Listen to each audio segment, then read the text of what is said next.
This call is now being recorded.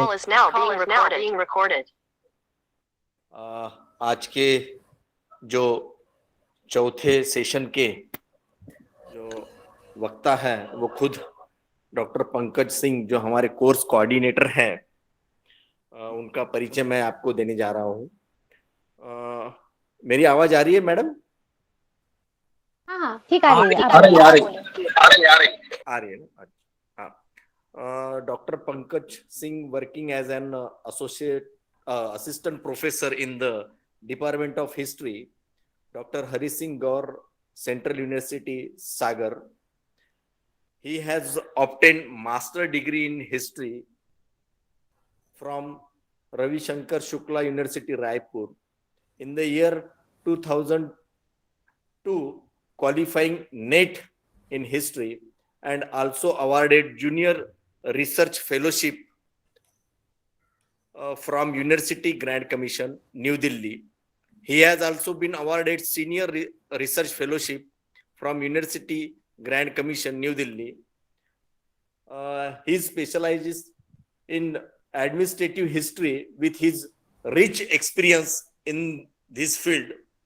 Further, he has also deep insight on the areas related to Gandhian thoughts, Dalit studies, tribal issues, women in freedom movement, social culture aspect of history, on which he has published several papers. He has been teaching UG and PG classes more than 13 years. His more than 25 research papers have been published in peer-reviewed and UGC listed journals. He has published 5 books on research methodology, police administration in Chhattisgarh, Madhyakalin Bharat, Adhunik Bharat. He has attended more than 50 national and international seminar, conferences and workshops. Under his research supervision, 1 PhD and 16 dissertation awarded and 1 PhD is continuing. He is life member of various academic bodies like Indian History Congress, MP History Congress, Chhattisgarh History Congress, and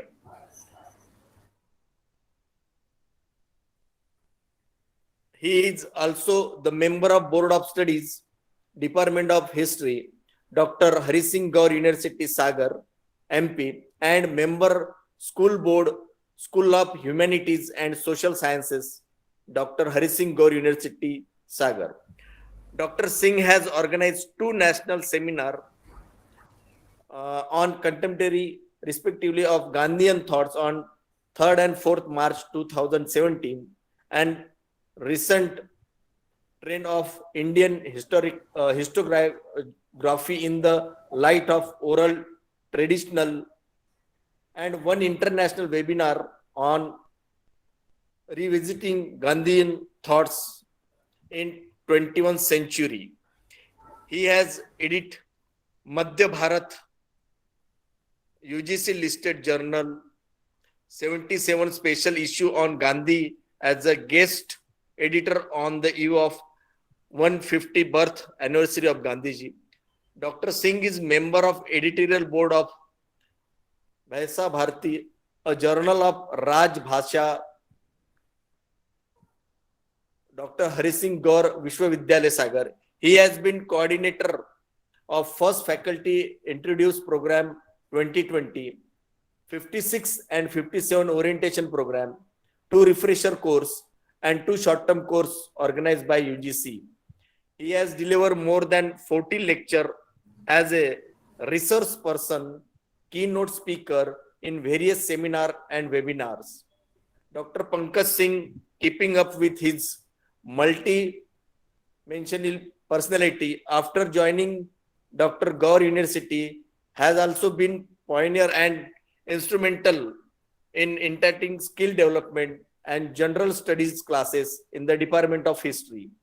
These classes are meant to provide free of cost quality guidance to the student aspiring to build career in the field, and we have students enrolled from all other departments of university, which include students from stream as a science, management, and commerce. Dr. Singh is firm believer in the thought of learning is an endless process. This in keeping up with his belief, he has attended several seminar and workshop for self-improvement, 52 orientation course in 2014 and 2 refresher course in 2015 and 2019. He is a self-motivated personality and believe in bringing out best in other. He is a source of constant encouragement for his student. So the brilliant personality, Dr. Pankaj Singh, and he is our course coordinator. Thank you so much. Thank you, sir. Sir, एक minute. Hello. Please, I want to request you all. Please mute. Prashant ji, Dr. Prashant, please mute. है ना? Okay. Thank you, first of all, Dr. Prashant Katole ji, for my to introducing me. हालांकि इसकी जरूरत नहीं थी, लेकिन हमारे HRDC director ने ये कहा है कि अपना प्रोग्राम भी है तो आपको अपना इंट्रोडक्शन होना चाहिए ताकि आपको लोग जाने और समझे। हालांकि मैंने ऐसा अभी आज तक कुछ भी नहीं ऐसा किया जिसको बताने लायक है और कुछ भी नहीं है। और मेरे सामने आप सभी, मुझे लगता है कि कुछ साथी मेरे से छोटे होंगे, लेकिन यहाँ पे अधिकांश साथी मुझसे बड़े हैं, वरिष्ठ हैं, तो मैं सबको प्रणाम करता हूँ, सबको नमन करता हूँ। पंकज सर, एक मिनट आपने कुछ नहीं किया। मैं जितने से अच्छे जानता हूँ ना, आपकी मेहनत, आप कितने घंटे काम करते हैं, आई नो वेरी वेल। आप ऐसा नहीं कर सकते, आपने कुछ नहीं किया। आज जो ये कोर्स जो डिजाइन हुआ है, आप कितनी मेहनत करते हैं सर, हम जानते हैं। तो ऐसा मत करिए आप। आपका बहुत बड़ा योगदान है सर HRDC के लिए। जी, थैंक यू सर। और मैं हमारे भाई जो कुमार विमल जी हैं, उनकी बड़प्पन के लिए मैं हमेशा मुझे लगता है कि यही होता है कि हम में से जो आपस में जो साथी हैं एक दूसरे को इनकरेज करते हैं, तो हम में कुछ नहीं होता, लेकिन हमारे साथी जो हौसला अफजाई करते हैं उससे लगता है कि हमने सब कुछ पा लिया। तो मेरे लिए तो ये काफी है कि आप जैसे साथी, मैं जब गांधी पे कोर्स कर रहा था तो पिछली बार कुछ लोगों ने मुझसे व्यंग किया कि आज के समय में गांधी और गांधी का शॉर्ट टर्म कोर्स, ये क्या मतलब आप ऐसा क्यों सोच रहे हैं?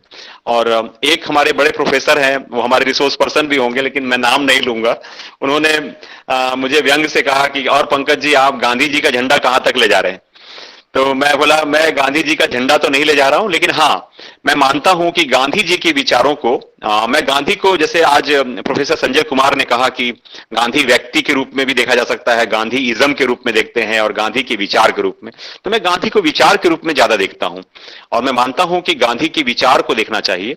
और उनके पर्सनल लाइफ में भी हम झांकेंगे तो पर्सनल लाइफ में किसी के झांकने पर बहुत सारी फिर कमियां निकाल सकते हैं हम, बहुत सारी चीजें हो सकती हैं। तो मुझे लगता है कि बड़प्पन इसी में है कि हम पर्सनल निजी जीवन में गांधी के न झांक के हम उसके जो सार्वजनिक जो विचार हैं, जो उनके विचारों पर हम बात करें, तो ये ज्यादा अच्छा होगा। तो खैर, जब पिछले साल मुझे कहा गया था तो मैं भी थोड़ा सा परेशान था कि क्या मेरा कोर्स सफल हो पाएगा या नहीं। तो आज मैं गर्व से कह सकता हूं कि मेरे पास आज 45 से अधिक, मोर देन 45 पार्टिसिपेंट हैं, जबकि मुझे लिमिट दी गई थी कि मिनिमम 20 होना चाहिए, तब आपका कोर्स रन होगा। तो 20 से मैं दुगनी संख्या, दुगने से ज्यादा संख्या है, तो ये हमारे कार्यक्रम की सफलता है। और इसमें मैं अपने भाई प्रोफेसर डॉक्टर RP सिंह को भी धन्यवाद करूंगा कि उन्होंने भी मुझे लगातार सहयोग किया और साथ दिया। तो RP सिंह जी अभी शायद नहीं जुड़े हुए हैं, लेकिन मैं उनका धन्यवाद ज्ञापन करता हूं।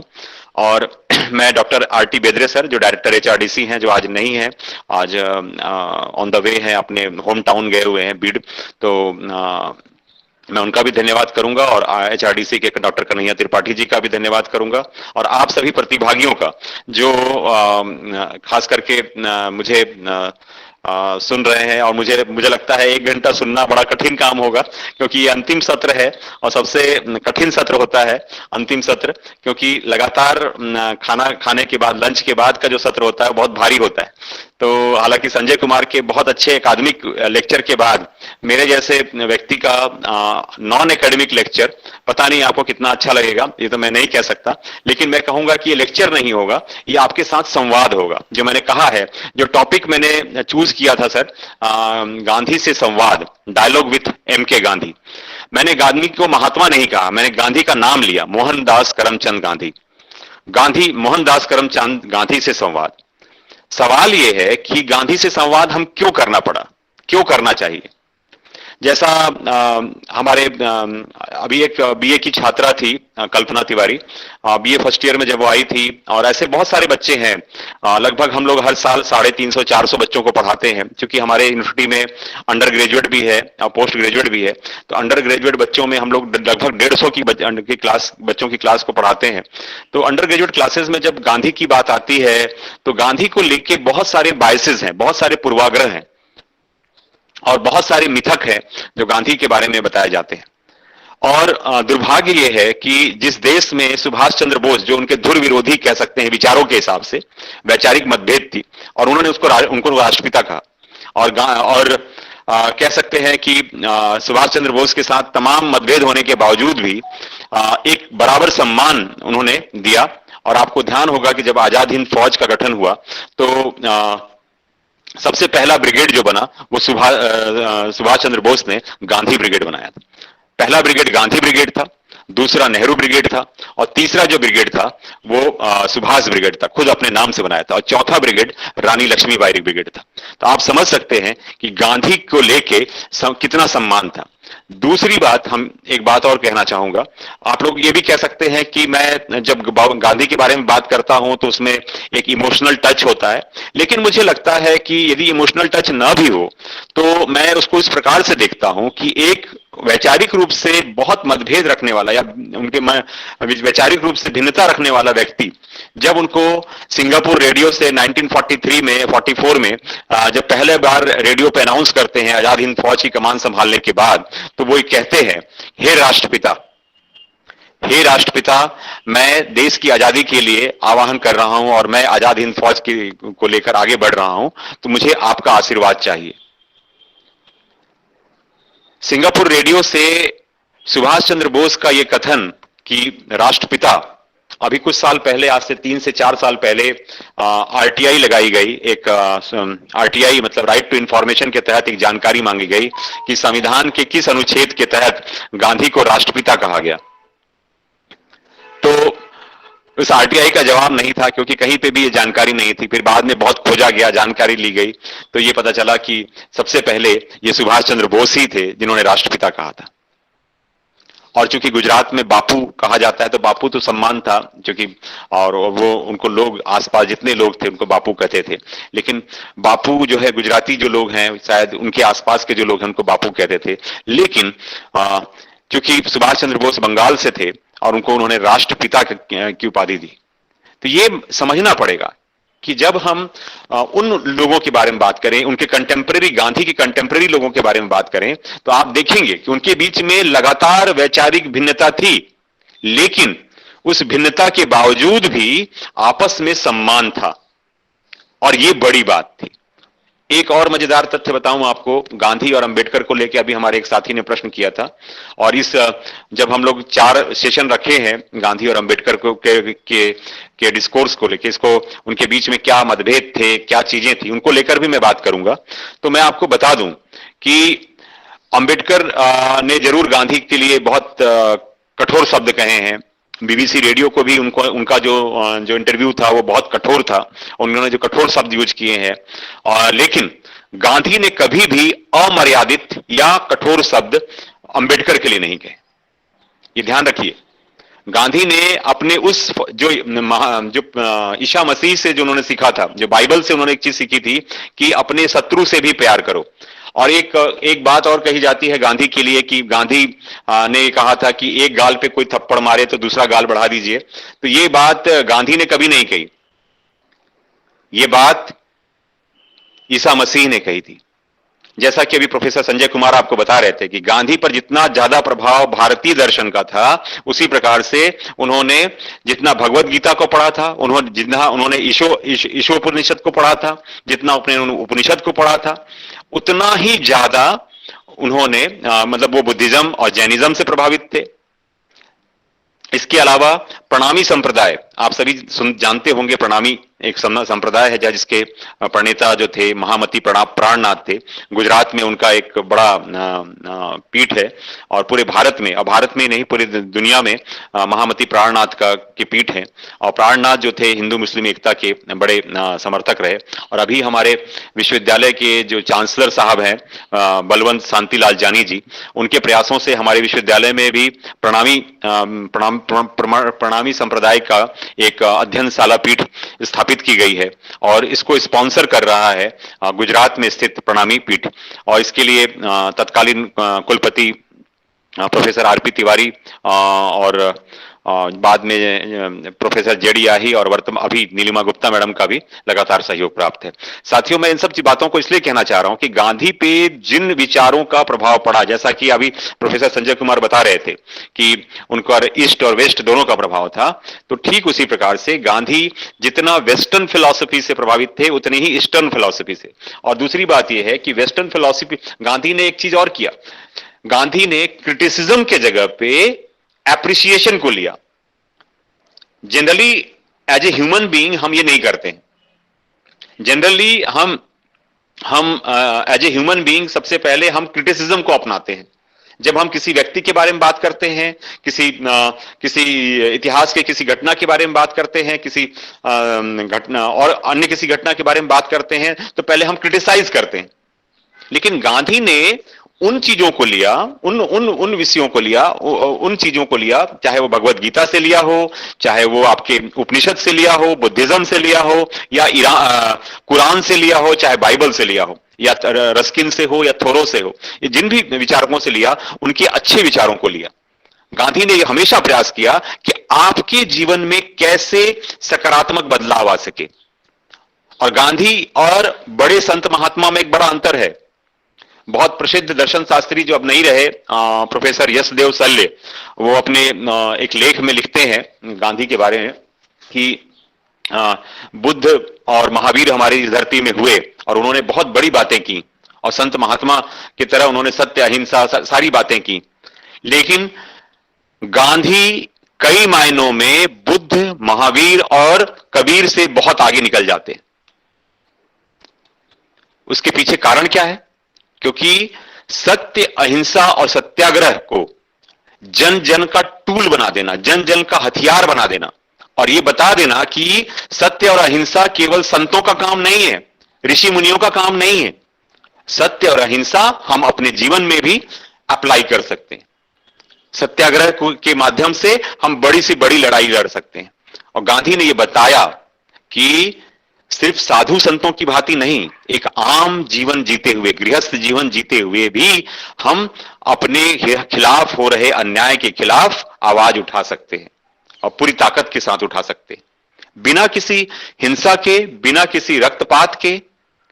हम चाहे कितने ही कमजोर हों, चाहे शारीरिक रूप से हम कितने ही कमजोर क्यों ना हो, लेकिन हमारे अंदर वो शक्ति होनी चाहिए, हमारा आत्मबल इतना दृढ़ होना चाहिए कि हम उस शक्ति का मुकाबला कर सकें। यदि आपने गांधी को एक व्यक्ति के रूप में देखा है, यदि उनके फिजिकल अपीयरेंस को देखेंगे तो आप देखिए तो आपको कहीं से भी वो एक आज के कोई मसल मैन नहीं दिखाते, मसल पावर वाले आदमी नहीं दिखाई देते, एक सामान्य सा, साधारण सा इंसान दिखाई देता है। और आप सभी, और मेरे ख्याल से लगता है कि हमारे स्कूल के पाठ्यक्रमों में जब क्लास 6 से हिस्ट्री पढ़ाई जाती है तो एक भारत के स्कूलों की कि जो स्कूल में जो पढ़ाया जाता है गांधी को लेकर, और बहुत सारे जब बच्चे मेरे पास आते हैं, बीए के बच्चे मेरे पास आते हैं, तो उनकी एक शिकायत होती है। जब मैं गांधी के बारे में जब बात करता हूं तो बताते हैं कि सर आप तो ऐसा बता रहे हैं, हमें तो स्कूल में ऐसा पढ़ाया गया, हमको एंटी गांधी पढ़ाया गया। पॉलिटिकल साइंस के हमारे जो बहुत सारे प्राध्यापक हैं, जब उनके बच्चे हमारे पास आते हैं और वो आकर हमसे कहते हैं कि अरे सर हमारे सर तो ये कह रहे थे गांधी के बारे में। तो सवाल ये है कि हम किस परसेप्शन के साथ आगे बढ़ रहे हैं, क्या हमारी क्या हम चीजों को दे रहे हैं, क्या हम अपने जनरेशन को सिखा रहे हैं। तो साथियों, चूंकि आप सभी शिक्षक हैं, आप मुझसे बहुत सारे वरिष्ठ शिक्षक हैं, तो मैं यहां पे कोई उपदेश देने के लिए नहीं, मैं एक संवाद कर रहा हूं आपसे। मैं ये बताना चाहता हूं कि गांधी को पुनः पढ़ने की आवश्यकता है। हमको गांधी को रिविजिट करने की आवश्यकता है। गांधी के साथ फिर से संवाद स्थापित करने की आवश्यकता है।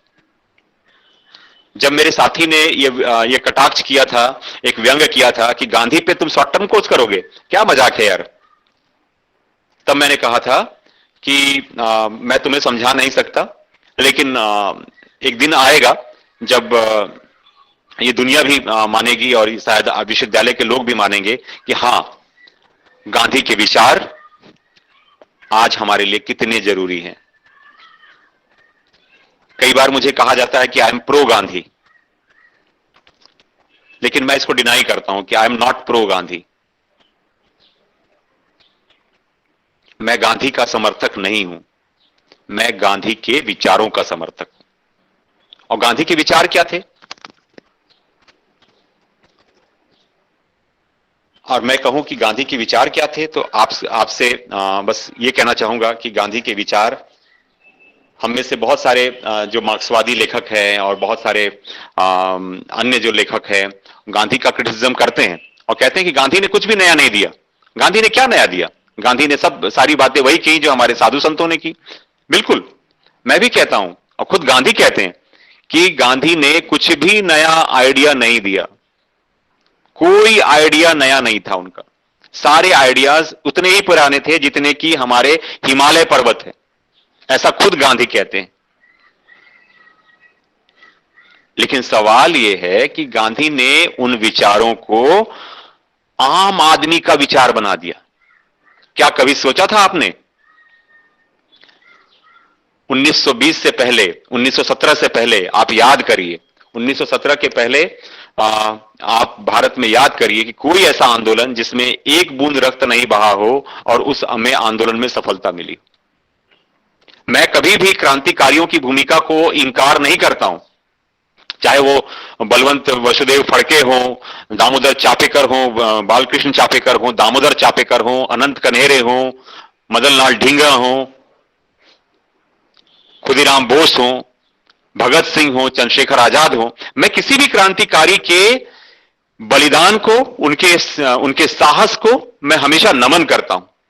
लेकिन साथियों, सवाल यह है कि क्रांतिकारियों का जो साहस था, उनका जो शौर्य था, उनका जो देश के प्रति प्रेम था, वो नमन करने लायक है और हम सब चाहते हैं कि ऐसा होना चाहिए। लेकिन दुर्भाग्य है कि हम मास को कनेक्ट नहीं कर पा रहे। अब आप समझेंगे कि मास लेवल पे, जो मास मतलब जो जन आंदोलन हुआ, आप मुझे कोई ऐसा एग्जांपल बताइए। बंगाल विभाजन के बाद एक आंदोलन हमको दिखाई देता है बंगाल के अंदर में कि बंगाल विभाजन के विरोध में स्वदेशी आंदोलन हुआ और सारे लोगों ने उसको पार्टिसिपेट किया। लेकिन उस आंदोलन का असर क्या हुआ?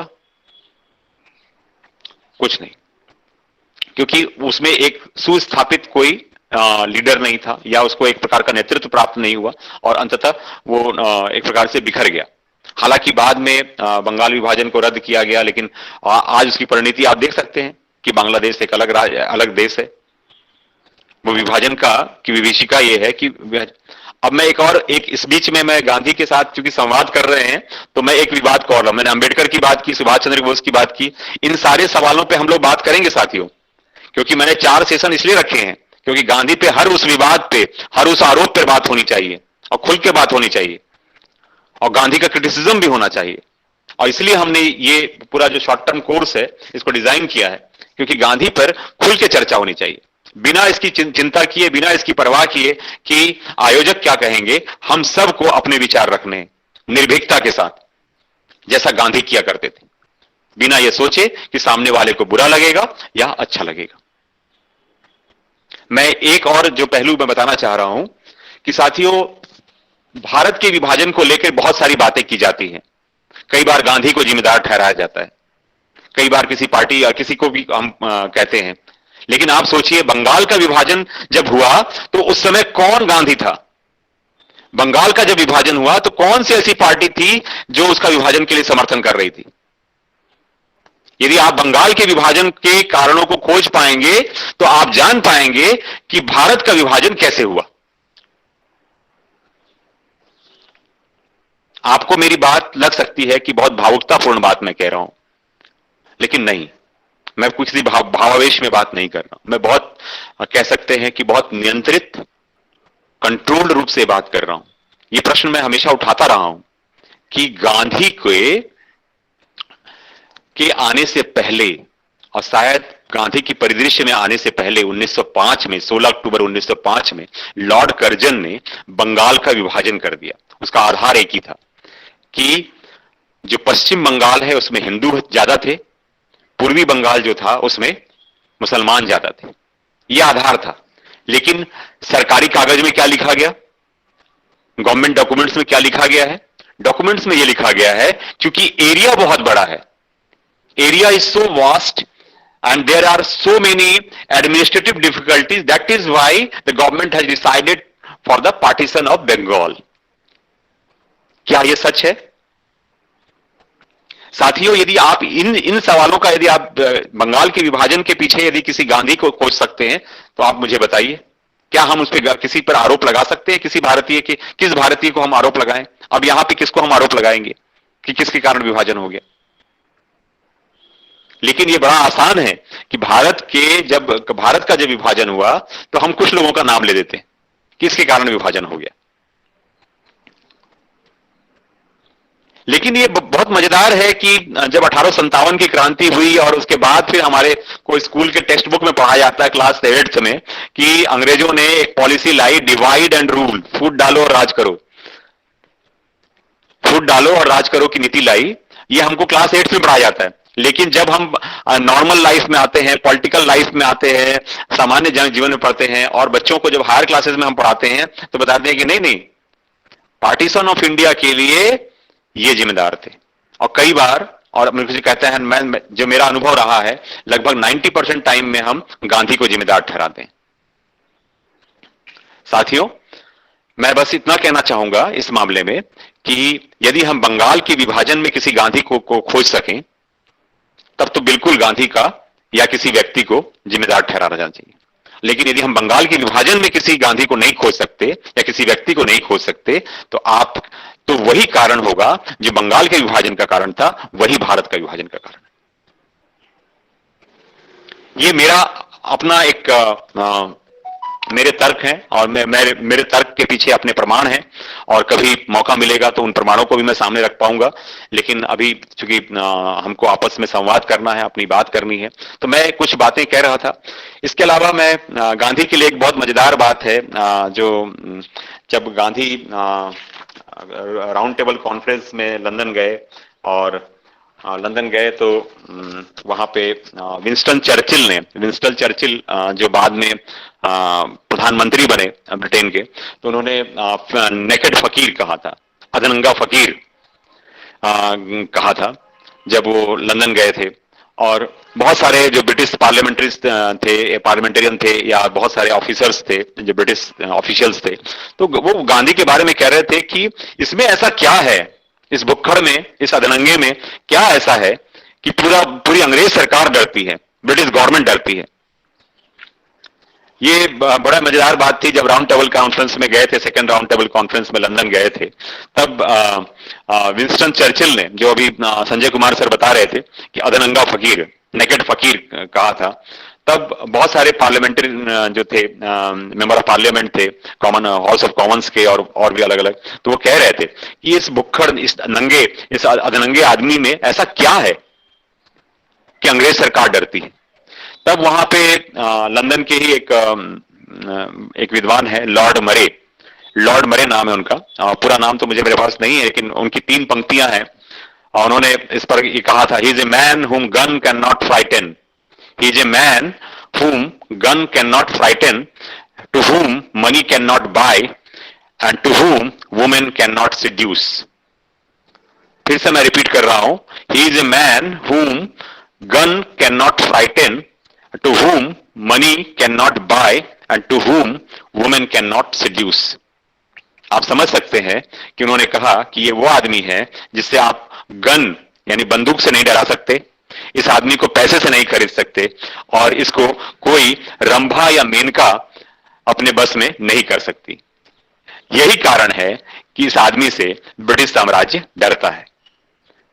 ये गांधी के लिए की बात की थी। अभी आपको प्रोफेसर संजय कुमार एक बात कह रहे थे, लॉर्ड माउंटबेटन ने कहा कि उनको बुद्ध और ईसा मसीह के बराबर कहा, और केवल लॉर्ड माउंटबेटन ने नहीं कहा, इसके अलावा बहुत सारे विद्वानों ने कहा है। आज मैं उस पर नहीं कहूंगा कि किन किन लोगों ने उनकी तुलना ईसा मसीह और बुद्ध से की है। आप लोग फेमस कोट जानते हैं, अल्बर्ट आइंस्टीन ने कहा था कि आने वाली पीढ़ियां ये बहुत अविश्वास करेंगी कि हाड़ मांस का ऐसा बना हुआ आदमी इस धरती पर आया था। अल्बर्ट आइंस्टीन, आपको जान के आश्चर्य होगा, जिसने E=mc² का फॉर्मूला निकाला, जिसने एनर्जी का फॉर्मूला बताया, पूरी दुनिया बदल दी, सापेक्षता का सिद्धांत दिया, उस आदमी से लगातार कम्युनिकेशन में गांधी थे। आप गांधी और अल्बर्ट आइंस्टीन के पत्राचार देख सकते हैं। एक और बात मैं कहना चाहूंगा, पहले भारत के नोबेल लॉरिएट गुरुदेव रविन्द्रनाथ टैगोर, आप सभी जानते हैं, उन्होंने जैसा भी बताया कि प्राण जीवन मेहता ने महात्मा कहा था। ये बात सही है, अपने पत्रों में प्राण जीवन मेहता ने महात्मा कहा था, लेकिन उनके द्वारा जब महात्मा कहा गया तो वो विश्व प्रसिद्ध बात नहीं थी। लेकिन जब गुरुदेव रविन्द्रनाथ टैगोर ने अपने जब पत्र लिखा गांधी जी को, और गांधी जी को वो लिखते थे महात्मा जी, प्रिय महात्मा जी, और गांधी जी उनको लिखते थे प्रिय गुरुदेव। तो ये जो संबोधन था एक दूसरे के प्रति, और ये जो महात्मा की जो उपाधि दी, तो कई लोगों का मानना है कि गांधी और रविन्द्रनाथ टैगोर बड़े अच्छे मित्र थे। हकीकत है कि गांधी और रविन्द्रनाथ टैगोर बहुत अच्छे मित्र थे, और गांधी रविन्द्रनाथ टैगोर की मृत्यु के कुछ समय पहले भी गए थे, और भारत आने के बाद भी शांति निकेतन गए थे, और गांधी बहुत समय बिताया उन्होंने शांति निकेतन में। रविन्द्रनाथ टैगोर के साथ बहुत अच्छे संबंध थे। लेकिन संबंध अच्छा होना, दोस्ती होना, इसका मतलब यह नहीं है कि वैचारिक मतभेद नहीं होगा। आप रविन्द्रनाथ टैगोर को उठाकर देखिए, उनके पत्राचारों को देखिए, गांधी के साथ जो पत्राचार हुए हैं, और कृष्णदत्त पालीवाल ने किताब लिखी है, और कृष्णदत्त पालीवाल ने गांधी और रविन्द्रनाथ टैगोर के जो लेख हैं उनको संकलित किया है, और उसमें वो दिखाते हैं कि रविन्द्रनाथ टैगोर गांधी के बहुत सारे जो फ्रीडम मूवमेंट के अभियानों का विरोध करते हैं, और गांधी बराबर उसका जवाब अपने यंग इंडिया, अपने पत्र यंग इंडिया में लिखते हैं, बाद में हरिजन में वो जवाब देते हैं। तो गांधी और रविन्द्रनाथ टैगोर का भी संबंध आप देखेंगे तो मित्रता का भी है, वैचारिक मतभेद भी है, और दोनों बहुत शालीनता के साथ एक दूसरे को जवाब देते हुए दिखाई देते हैं। लेकिन आज की जो पॉलिटिक्स है, आज की राजनीति में ये चीज कहीं गायब हो गई है, वो शालीनता खत्म हो गई। हमको वैचारिक मतभेद है, मैं मानता हूं कि यदि हमारे विचार नहीं मिलते हैं तो हमको विरोध करना चाहिए, उसके साथ तर्कपूर्ण विचार विमर्श होना चाहिए, लेकिन हम ऐसा नहीं करते। साथियों, एक और बात मैं कहना चाहूंगा कि जब गांधी के बारे में आज हम बात कर रहे हैं तो मैं बताऊं कि हम में से बहुत सारे साथी डरे हुए। भारत में एक कह सकते हैं कि गांधी को 1948 में मारा गया, 30 जनवरी 1948 में। तो गांधी के शरीर को हमने मारा था। गांधी की जो हत्या हुई थी उसकी शरीर की हत्या हुई थी, उसके विचार की हत्या नहीं हुई थी। लेकिन हम गांधी के विचारों से आज भी डरे हुए, और कभी कभी हम लगातार गांधी की अलग अलग तरीके से हत्या करते रहते हैं। जब हम गांधी के नाम से रोड बना देते हैं, गांधी के नाम से हम कोई बिल्डिंग या लाइब्रेरी का नाम कर देते हैं, तो ये गांधी का जो सिंबोलिज्म है, ये भी गांधी की हत्या है। कि क्या गांधी नोट, अभी एक बच्ची ने कहा कि गांधी हमारे करेंसी में दिखाई देते हैं। गांधी हमारे करेंसी में दिखाई देते हैं लेकिन विचारों में नहीं दिखाई देते। ये बहुत विडंबना है, बड़ी विडंबना है। तो साथियों, ये मैं चूंकि इसको व्याख्यान नहीं कहूंगा, मैं आपसे इसलिए मैं इस चीज को कहना चाह रहा हूं क्योंकि ये संवाद आपसे जरूरी था और मैं कुछ विषयों को रखा है आपके सामने और आपके साथ जो बात कर रहा हूं, अभी समय बहुत है। इसके अलावा मैं कुछ बातें ऐसी भी करूंगा जिसको हालांकि उस बात को जो गांधी को मोहन से महात्मा बनाने वाली बात है, उसको यदि मैं उस पे चूंकि बात बहुत कर चुके हैं प्रोफेसर संजय कुमार, मैं भी उन्हीं विषयों पे आऊं तो गांधी होने के मायने क्या है। अब मैं आपको कुछ संक्षिप्त, अभी आधा घंटा मेरे पास है तो मैं चाहूंगा कि उस आधे घंटे में मैं थोड़ा सा गांधी होने के मायने पर मैं बात करूं कि गांधी का मतलब क्या है। गांधी को व्यक्ति के रूप में मत देखिए, यदि आप गांधी को विचार के रूप में देखेंगे तो आपको बड़ा जबरदस्त लगेगा कि गांधी होने का मतलब क्या। मैं भी हो सकता हूं, आप भी हो सकते हैं और हम सब गांधी हो सकते हैं अपने अपने तरीके से। सवाल यह है कि हम गांधी को लेते किस प्रकार से। यदि हम गांधी को सिर्फ फ्रीडम मूवमेंट के बाउंड्रीज में बांधेंगे तो बड़ी मुश्किल है। गांधी को उससे बाहर निकाल कर देखिए, गांधी को उस रूप में देखिए जो आपको दिखाई देता है। जैसा कि कुछ चीजों को प्रोफेसर संजय कुमार ने बताया कि 7 जून 1893 को जो सेंट मेरिट्स पीटर्सबर्ग में जो घटना हुई, उनको ट्रेन से बाहर फेंक दिया गया। उसके पहले एक दो घटनाएं और बता दूं आपको कि जब वो साउथ अफ्रीका गए पहली बार, साउथ अफ्रीका जब पहली बार गए में काम करने के लिए गए थे और वो भी गिरमिटिया परमिट होती थी और उसके तहत 1 साल का परमिट मिला हुआ था। उस परमिट के तहत दादा अब्दुल्ला एंड कंपनी के लिए केस लड़ने के लिए गए थे। क्योंकि जब गांधी लंदन से वकालत करके आए तो कुछ समय वो राजकोट में रहे तो सफल नहीं रहा, कुछ समय मुंबई में भी रहे, लेकिन उनकी वकालत चली नहीं। क्योंकि वो ड्राफ्टिंग बहुत अच्छा कर लेते थे तो वो ड्राफ्टिंग करके कुछ पैसे उनको मिल जाते थे, लेकिन वो उससे बहुत खुश नहीं थे कि इस प्रकार से वो बहुत ज्यादा खुश नहीं थे। लेकिन इसी बीच में कोई उनके राजकोट में परिचय का आदमी मिला तो उन्होंने बताया कि दादा अब्दुल्ला हैं, और दादा अब्दुल्ला को किसी ने बताया कि भाई हमारे गांव का आदमी है मोहनदास और ये एक अच्छा वकील है, इससे हम बात कर सकते हैं। तो फिर बाद में उनके बीच में कॉन्ट्रैक्ट हुआ और दादा अब्दुल्ला एंड कंपनी के लिए वो साउथ अफ्रीका गए। साउथ अफ्रीका गए तो दादा अब्दुल्ला उनको अपने घर पे रुकवाए। दादा अब्दुल्ला मुस्लिम थे और दादा अब्दुल्ला के साथ वो पहली बार जब कोर्ट में गए तो कोर्ट में गए थे तो कठियावाड़ी गुजराती जो पगड़ी है वो पहने हुए थे। ये पहला इंसिडेंस है। देखिए गांधी उस समय उम्र थी 23 साल कुछ महीने या लगभग 24 साल मान के चलिए, 24 साल की उम्र थी। 24 साल का एक लड़का जो वकील था और वो वहां पहुंचा तो अपने पारंपरिक वेशभूषा में काठियावाड़ी गुजराती पगड़ी लपेटा हुआ, साफा लपेटा हुआ, और जैसे ही वो कोर्ट के अंदर एंटर किया वहां के जो जज थे उन्होंने उनको अपनी पगड़ी उतारने के लिए कहा, गांधी को पगड़ी उतारने के लिए कहा। गांधी ने पगड़ी नहीं उतारा। तो वहां पे जो सिक्योरिटी के लोग थे तो जज ने गांधी को कोर्ट रूम से बाहर फेंकने की बात की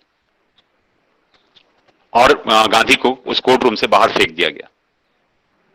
कोर्ट रूम से जब बाहर फेंका गया तो गांधी जी ने कुछ किया नहीं। गांधी जी ने एक बड़ा सा एक लेटर लिखा और उस समय नटाल टाइम्स और कुछ वहां के जो न्यूज़पेपर थे वहां पे एक अपने से उन्होंने न्यूज का बनाकर लिखा अनवेलकम्ड विजिटर, और उस पूरी कहानी को, उस जो डिस्क्रिमिनेशन हुआ था, जो इनजस्टिस हुआ था, उसको अनोखे तरीके से प्रोटेस्ट किया और उस पेपर में उन्होंने उसको भेज दिया। और दूसरे दिन साउथ अफ्रीका के कह सकते हैं तमाम उन अखबारों में वो खबर आई, अनवेलकम्ड विजिटर। तो नेल्सन मंडेला ने 7 जून 1893 की बात की, मैं उससे पहले की बात कर रहा हूं। तो ये गांधी की शुरुआत थी। गांधी ने 24 साल के लड़के ने ये बता दिया कि मेरे साथ आप अन्याय करेंगे तो मैं हिंसा से या ताकत से मैं आपको नहीं हरा सकता या मैं आपसे नहीं लड़ सकता, लेकिन मैं अपनी कलम के ताकत से, अपने विचारों की ताकत से मैं आपका विरोध कर सकता हूं।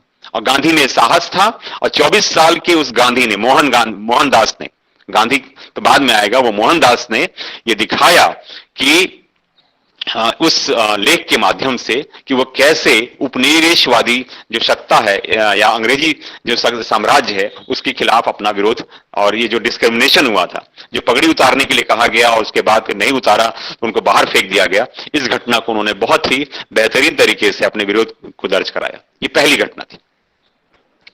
दूसरी घटना जो आप सभी को अभी बताया प्रोफेसर संजय कुमार ने 7 जून 1893 की, जब वो यात्रा कर रहे थे, दादा अब्दुल्ला ने उनके लिए फर्स्ट क्लास की टिकट लेके दी थी और उनको जाना था अपने केस की पैरवी करने के लिए दूसरे प्रांत में।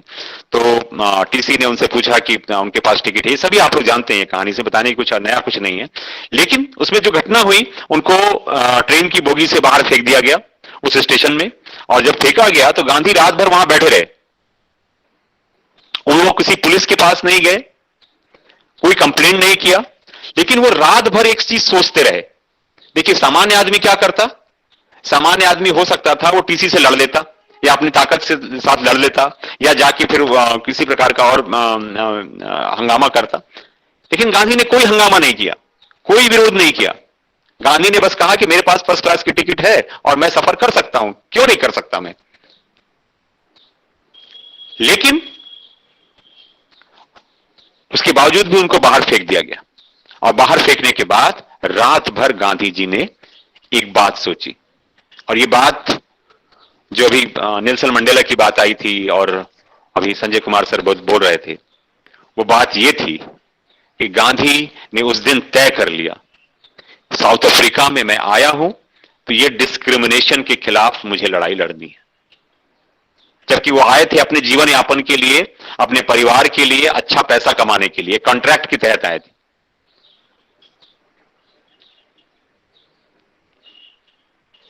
आप लोग को पता है 1885 में भारत में भारतीय राष्ट्रीय कांग्रेस की स्थापना हुई थी, लेकिन यही गांधी 1896 में 26 साल की उम्र में नटाल इंडियन कांग्रेस, नटाल वहां के प्रांत का नाम है जहां पे गांधी गए थे, तो नटाल इंडियन कांग्रेस करके वहां कांग्रेस की स्थापना करते हैं 1896 में। तो ये जो सवाल है, गांधी से हमको क्या क्या संवाद करने की जरूरत है? गांधी से संवाद यह करने की जरूरत है कि हमको किसी तरीके से हिंसा करने की जरूरत नहीं है। सत्ता के साथ, किसी भी सत्ता के साथ, अपने देश की सत्ता हो या औपनिवेशिक सत्ता हो, किसी भी सत्ता के साथ, या कोई हमारे ऊपर जो अथॉरिटी है उसके साथ आपको बंदूक के साथ लड़ने की आवश्यकता नहीं है, गन के साथ लड़ने की आवश्यकता नहीं है। आपको बस आवश्यकता है न्याय के लिए लड़ना आना चाहिए, और न्याय के लिए आप साइलेंटली भी, सत्य के साथ खड़े होते हुए भी लड़ सकते हैं। और गांधी ने यह दिखाया दोनों ही मौके पे। जब उनको कोर्ट से फेंका गया तब भी, दोबारा जब ट्रेन से फेंका गया तब भी, तीसरी बार जब वो एक घोड़े गाड़ी में जा रहे थे एक जगह दूसरे ट्रेन से उतर के, तो वहां पे अंग्रेज ने कहा कि तुम यहां से उतरो, नहीं माने तो उनको लात मारा, उनको मतलब मार के गिराने की कोशिश किया। गांधी के शरीर से खून भी गिरने लगा, उसके बावजूद भी गांधी उस पर बैठे रहे, वो हार नहीं माने। ऐसा नहीं था कि गांधी के पास हथियार नहीं था तो वो उसको लेके वहां से भाग निकले। गांधी उसके साथ रहे, खड़े रहे, और जिसने अपमानित किया था, जिस व्यक्ति ने उनको ये किया, उसके बावजूद भी वो किया, ये साहस दिखाया। जब हम अंबेडकर की बात करते हैं तो अंबेडकर के साथ हुए अन्यायों को हम बहुत अलग तरीके से देखते हैं, लेकिन आप ये सोचिए, क्या दक्षिण अफ्रीका में गांधी के साथ जो व्यवहार हो रहा था ये जातिगत व्यवहार नहीं था, ये रेशियल डिस्क्रिमिनेशन की बात थी। रेशियल डिस्क्रिमिनेशन हो या इंडिया में कास्टिज्म की बात हो, कास्ट वाइज डिस्क्रिमिनेशन की बात हो, दोनों में इक्वालिटी है।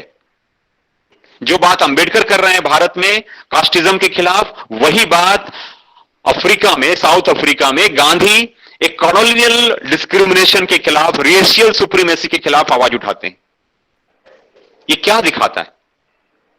इसीलिए मैं बार बार कहता हूं साथियों कि इन लोगों, हम यदि उनके व्यक्तिगत जीवन में जाएंगे तो हम हर व्यक्तिगत जीवन में बहुत सारे दोष हैं, बहुत सारी कमियां हैं, लेकिन हम उनपे क्यों जाएं?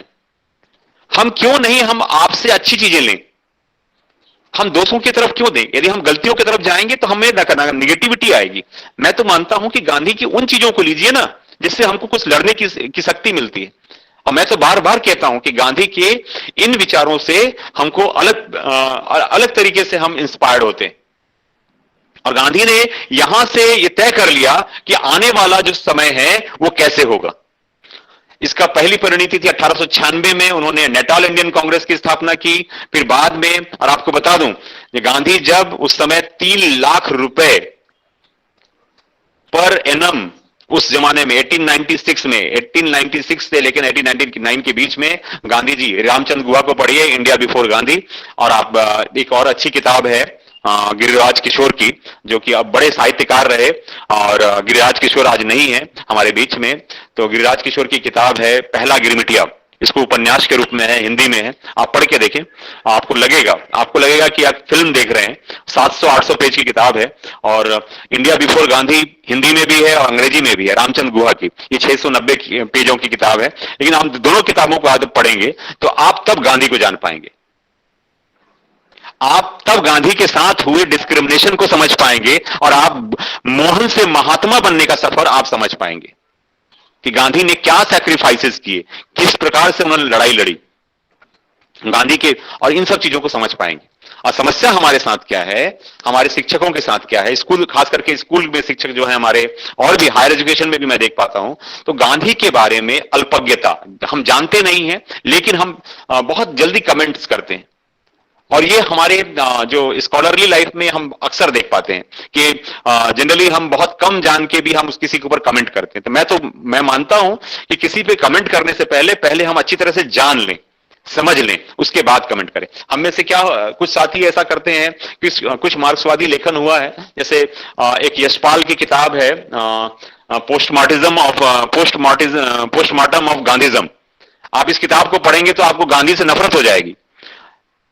ऐसे ही एक अरुंधति राय की किताब है संत महात्मा और कुछ ऐसा है, वो भूल गया मैं, उस किताब को पढ़ेंगे तो आपको गांधी से नफरत हो जाएगी। ऐसी बहुत सारी किताब लिखी गई, बहुत सारा, एक पूरा एक समूह है, एक पूरा मार्क्सवादी लेखकों का भी एक बड़ा ये रहा कि उन्होंने गांधी को इस प्रकार से किया, गांधी को दलाल तक कहा है, गांधी को बुर्जुआ वर्ग का दलाल कहा। अभी संजय कुमार सर उस शब्द को यूज नहीं कर पा रहे थे, उन्होंने तो कहा कि गांधी जो है व्यापारियों और बड़े लोगों के पूंजीपतियों के दलाल हैं। आज मुझे ये बताइए कि किसी आंदोलन को चलाने के लिए, यदि साउथ अफ्रीका में जो रेशियल डिस्क्रिमिनेशन हो रहा था, उसमें JRD टाटा उस समय भारत से सहयोग कर रहे थे, तो ये गांधी की प्रबंध क्षमता है, मैनेजरियल स्किल थी कि गांधी अपने द्वारा भारत में बैठे हुए लोग, जिससे कभी नहीं मिले, टाटा से कभी नहीं मिले गांधी, लेकिन वो टाटा, इसीलिए टाटा जो के बारे में कहा जाता है कि वो वास्तव में नेशनलिस्ट हैं, और वो भारत में बैठे JRD टाटा गांधी को चेक भेजते हैं गांधी द्वारा चलाए जा रहे आंदोलनों के लिए। एक बात और आपको बताना चाहूंगा कि साउथ अफ्रीका में 2 प्रकार के लोग थे, एक गुजराती लोग थे और जो लोग पूंजीपति लोग थे। तो गांधी ने सबसे जब मीटिंग की तो ये पाया कि गुजराती लोग जो हैं कभी फील्ड पे नहीं उतर पाएंगे, आंदोलन में सक्रिय रूप से भाग नहीं लेंगे। तो उन्होंने कहा ठीक है, आप सक्रिय रूप से भाग नहीं ले सकते हैं तो आप पैसे से मदद करिए, क्योंकि आंदोलन जब चलेगा, जब मजदूर सड़कों पे होगा, जनता सड़कों पे होगी, तो 3 टाइम उसको खाना चाहिए, सुबह, दोपहर, शाम। आज हम लोग ये लेक्चर सुन रहे हैं, लेकिन फिर भी हमको बीच बीच में पानी, चाय, नाश्ता खाना चाहिए। खाली पेट भजन नहीं होता, खाली पेट भजन न होए गोपाला कहा जाता है ना, वैसे ही खाली पेट आंदोलन भी नहीं हो सकता। 1 दिन, 2 दिन, 3 दिन, तीसरे दिन आंदोलन खत्म हो जाएगा। लेकिन गांधी ने लगातार महीने महीने आंदोलन चलाया। अब आंदोलन, आज अरविंद केजरीवाल को आप देखते हैं और भी बड़े बड़े लोगों को देखते हैं आंदोलन करते हुए, बहुत सारे एनजीओ चला के। गांधी बिना किसी एनजीओ के सहायता के साथ, बिना किसी मोबाइल के, बिना फेसबुक के, बिना ट्विटर के, उस जमाने में केवल पत्र लिख के पूरी दुनिया से पैसा लिया, और पैसा लेके वो आंदोलन चलाया। व्यापारियों से भी लिया और जो जो लोग उनको हेल्प कर सकते थे उनसे लिया। तो गांधी की इस चीज को सीखना है, इस मैनेजरियल स्कूल। आप सोचिए कि गांधी में एक प्रबंध क्षमता कितनी थी कि साउथ अफ्रीका में उन्होंने 2-2, 3-3 बार एक संगठित रूप से आंदोलन चलाया, भारत में आके कई आंदोलन का नेतृत्व किया। आप कल्पना करिए कि 1920 में जब चौरा चौरी कांड हुआ, उसके पहले तक लगातार 1 साल तक पूरे भारत में आंदोलन चल रहा है। इस आंदोलन को सफल बनाने के लिए क्या क्या वो चीजें की गई होंगी। आप कल्पना करिए कि एक मजदूर, एक किसान जब अपना काम धाम छोड़कर रोड से उतर जाएगा 15 दिन के लिए या महीने भर के लिए, तो उसके घर में चूल्हा कैसे जलेगा, उसको रोटी कौन देगा उसके बच्चों को। तो गांधी जब आंदोलन का प्लान करते थे तो यहां तक सोचते थे। लेकिन हमारे जो एकेडमिक जो हिस्टोरियंस हैं, एकेडमिक जो लेखक हैं, जब वो लिखते हैं तो लिखना आसान होता है, क्रिटिसिज्म आसान है। Criticism is always easy my dear friends, criticism is always easy. We never see the hard work behind that the movement which Gandhi has started in South Africa and in India also. हमारे लिए तो एक line का fact है, कोई 1917 में चंपारण का सत्याग्रह हुआ, गांधी ने किया। हमारे लिए एक फैक्ट है कि 1920 में असहयोग आंदोलन हुआ और असफल हो गया। लेकिन साथियों, मैं इन सब चीजों को आपको इसलिए बताना चाहता हूं, इन सब चीजों को इसलिए खड़ा करना चाहता हूं क्योंकि गांधी को जब तक इस तरीके से नहीं देखेंगे, इस तरीके से नहीं समझेंगे, मुझे नहीं लगता कि हम गांधी के साथ न्याय कर पाएंगे। तो गांधी से संवाद करने के लिए पहले अध्ययन करना जरूरी। एक बात और कहना चाहूंगा कि गांधी ने क्या क्या टूल्स लिए। जब 1896 में, जब 1893 में वहां गए थे, वहां जाने के बाद जब उन्होंने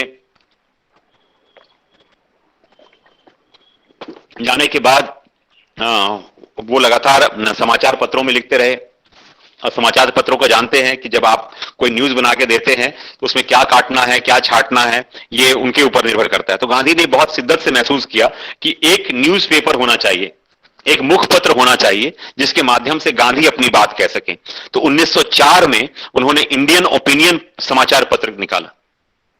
साउथ अफ्रीका में बैठकर हिंदी, अंग्रेजी, तमिल, तेलुगु, अलग अलग भाषाओं में एक साथ इंडियन ओपिनियन प्रकाशित शुरू किया और अपने पैसे से। और उस समय आपको बता दूं, जब इंडियन ओपिनियन शुरू किया उस समय वकालत छोड़ चुके थे।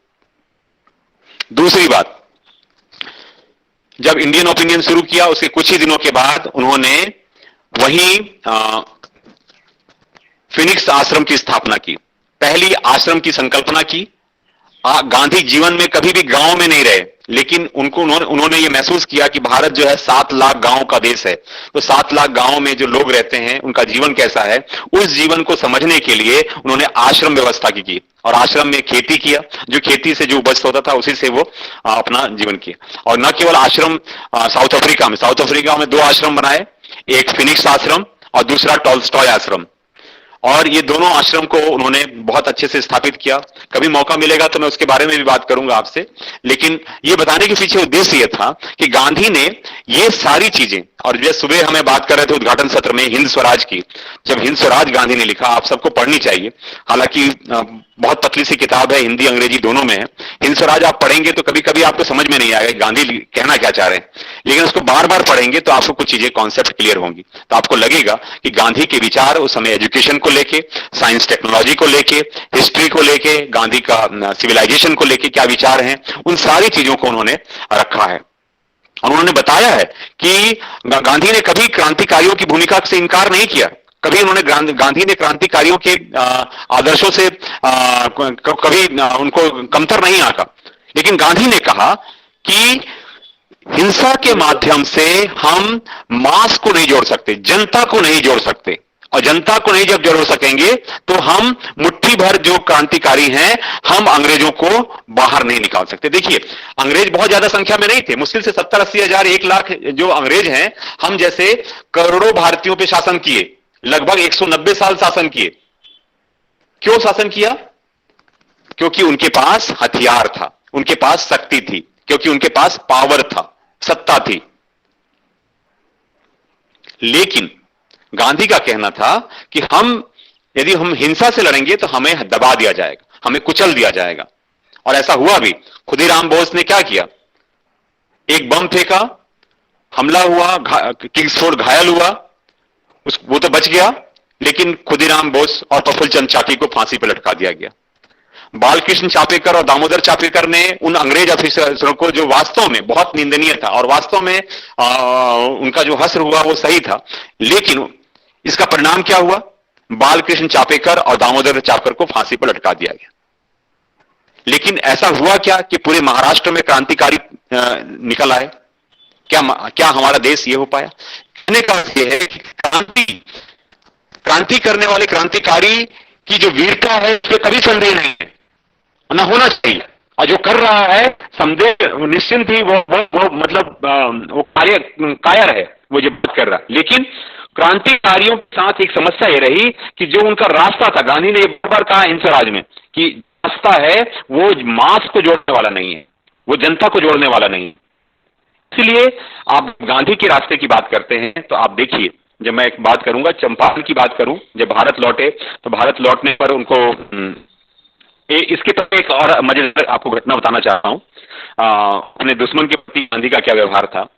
आप सभी जनरल स्मर्ट्स के नाम सुने होंगे। साउथ अफ्रीका में जो गवर्नर थे जनरल स्मर्ट्स, और जनरल स्मर्ट्स से ही उनका लगातार कॉन्फ्लिक्ट रहा, लगातार संघर्ष रहा। इस कॉन्फ्लिक्ट इसमें और गांधी लगभग 8 बार जेल गए। गांधी को न केवल जेल में कोई उस समय हाई प्रोफाइल उस समय कैदी नहीं थे, गांधी कोई बहुत बड़े प्रोफाइल के कैदी नहीं थे, उन मारा भी गया, पीटा भी गया, उनके साथ फिजिकल टॉर्चर भी किया गया। और जब गांधी बार जेल गए और जब उस आंदोलन के गए और जब जनमत ने उनको जेल भेजा तो जेल में जो उनको काम मिला था, तो उनको काम मिला था चप्पल बनाने का, चमड़े के चप्पल बनाने का काम मिला था। और गांधी जेल से निकले तो उनको जो पैसे मिलते थे जेल में, तो उस पैसे से उन्होंने वही चप्पल जो उन्होंने बनाए थे वो चप्पल ले जाकर जनरल स्मर्ट्स को भेंट किया। General smuts, governor general smuts के साथ समझौता हुआ 1914 में, जब भारत लौटे उसके पहले। जनरल स्मर्ट्स अपने मेमोयर्स में लिखते हैं कि मैं जब गवर्नर नहीं रहा और मैं अपने घर आया तो मैंने गांधी के गए उस चप्पल को जब मैंने पहना तो पहली बार मैं गांधी को महसूस कर पाया। और जब गांधी की जब 1940-42 में वो लिखते हैं कि वो महसूस कर रहे थे कि गांधी क्या चीज थे, तो गांधी का प्रभाव अपने दुश्मनों पे भी उतना ही ज्यादा था जितना कि अपने लोगों में था। अब मैं बात करूं यदि गांधी के आंदोलनों की, तो भारत में हम बात करें तो चंपारण सत्याग्रह के बारे में बहुत बात होती है साथियों। तो हम लोग एक लाइन की बात कहते हैं कि वहां किसानों की समस्या थी और गांधी गए और चंपारण सत्याग्रह हो गया। इतना आसान नहीं था। गांधी जब भारत आए 1915 में, तो गांधी जब भारत में आया 1915 में, तो उस समय जो चीजें थी वो वहां के जो राजनीतिक हालात थे साउथ अफ्रीका की और भारत में बिल्कुल अलग थे। और भारत में आने के बाद जो चीजें थी उसके लिए उन्होंने वो मिले, गोपाल कृष्ण गोखले थे, कहा था कि आप भारत का भ्रमण कीजिए, भारत घूम आइए, क्योंकि भारत की में जो चीजें समस्याएं हैं वो वैसी नहीं है जैसे कि आपकी साउथ अफ्रीका में थी। तो गांधी की बात मानकर वो भारत का भ्रमण किया। भारत को भ्रमण करने के बाद उनको कई चीजें समझ में आई और उन्होंने महसूस किया कि भारत की जो सबसे बड़ी प्रॉब्लम है वो है गरीबी। भारत की जो सबसे बड़ी प्रॉब्लम है 2 वक्त की रोटी। भारत की जो सबसे बड़ी प्रॉब्लम है जो 90% लोगों के लिए 2 वक्त की रोटी, खाना, कपड़ा और मकान, ये बड़ी समस्या है। साउथ अफ्रीका में ये समस्या नहीं थी। साउथ अफ्रीका में जो बड़ी समस्या थी वो असमानता की थी, रेशियल डिस्क्रिमिनेशन की थी, दोहरी नागरिकता की थी। भारत में दूसरी बात थी, मिनिमम हमारे पास चीजें बेसिक नीड्स थी उसकी जरूरत थी। आजादी की बात थी, नहीं आजादी की बात थी, देश की आजादी की बात होनी चाहिए थी, लेकिन गांधी ने पहले महसूस किया कि ये बड़ी आवश्यकता है।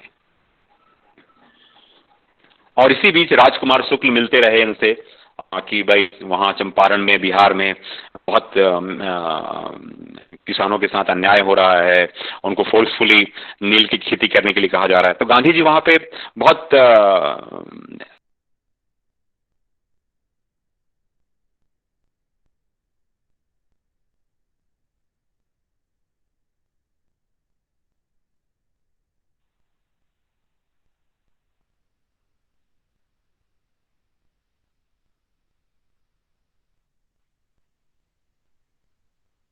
की आवाज नहीं आ रही सर, आवाज नहीं आ रही। पंकज सर, आवाज नहीं आ रही। नेटवर्क इशू है शायद, सर लेफ्ट हो गया या। शायद। नहीं, लेफ्ट तो नहीं हुए। लेफ्ट लेफ्ट सर नहीं। आवाज नहीं आ रही, आवाज नहीं आ रही। सर आवाज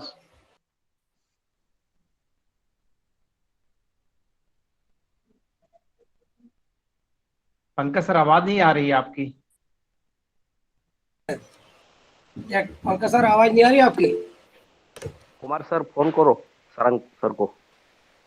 पंकज सर को फोन करता हूँ।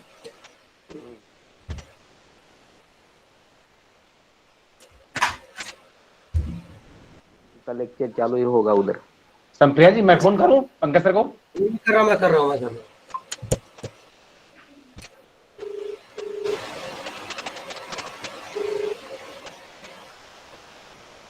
पंकज सर आवाज नहीं आ रही आपकी?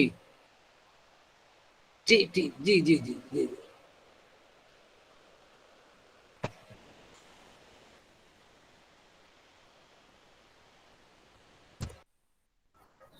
तो साथियों एक मिनट।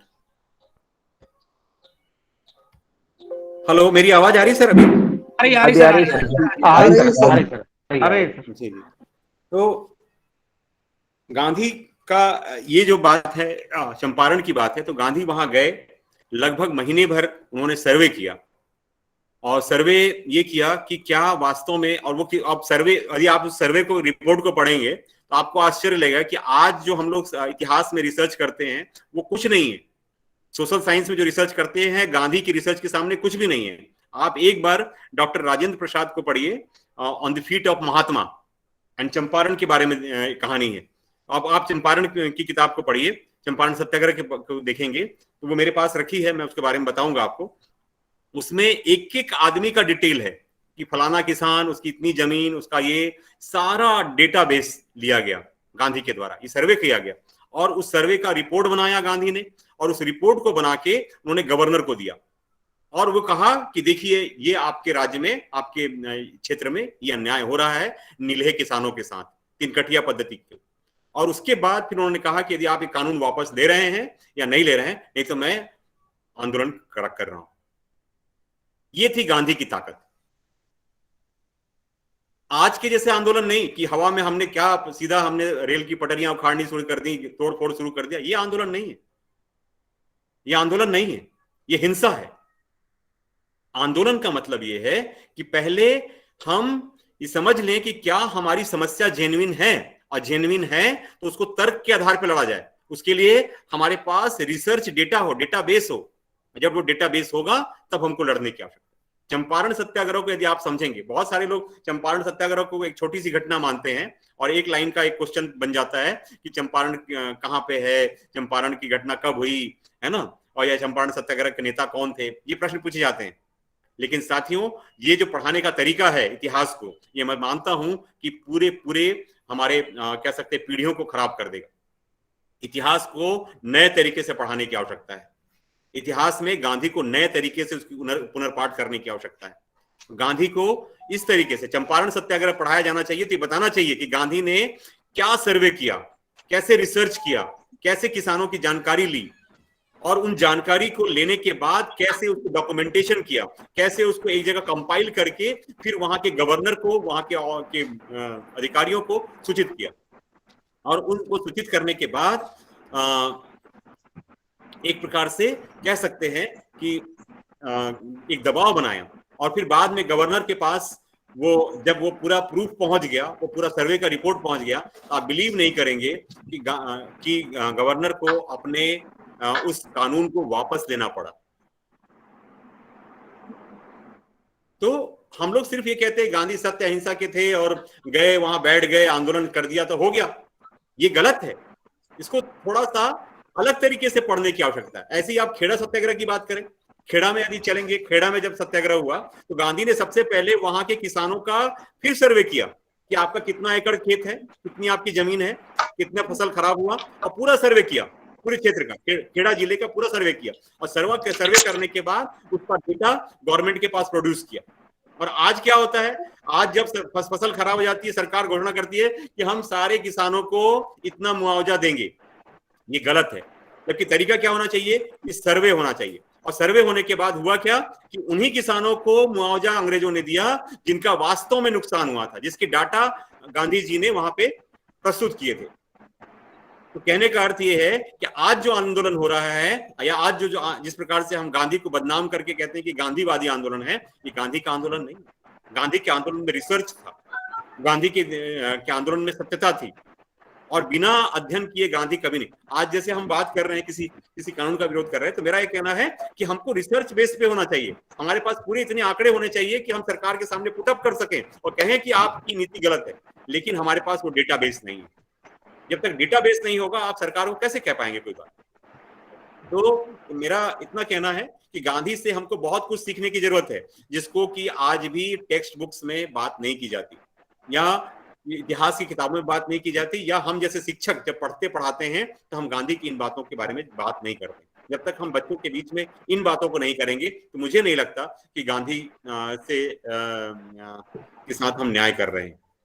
तो साथियों, गांधी से संवाद करने के लिए बहुत सारी चीजें हैं, क्योंकि समय बहुत हो चुका है, मैं बहुत सारी बातें कर चुका हूं, और लेकिन गांधी पे जितनी बात की जाए उतनी कम है।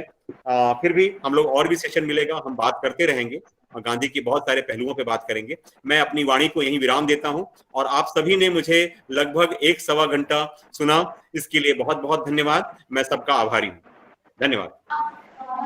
Thank you sir, thank you. धन्यवाद सर। पंकज सर, धन्यवाद।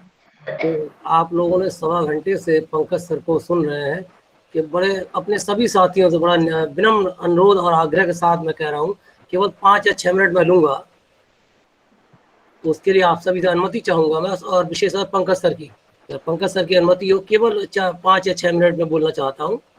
जी जी जी सर, जी सर, बोलिए। अनुमति है सर? हाँ हाँ सर, बिल्कुल बिल्कुल। मैंने पंकज सर को बहुत सुना है, और पंकज सर की एक कार्यशैली को भी मैंने देखा है। पंकज सर को मैं इंटेलिजेंट नहीं, सुपर इंटेलिजेंट मानता हूँ। ये जो लास्ट सेशन था, पंकज सर ने अपना क्यों रखा? शायद अगर यहाँ पे डॉक्टर पंकज सिंह नहीं होते तो शायद हम में से बहुत से लोग लीव कर जाते। मैं स्वयं खुद जो है आज़ादी के अमृत महोत्सव का प्रोग्राम कोऑर्डिनेटर हूँ।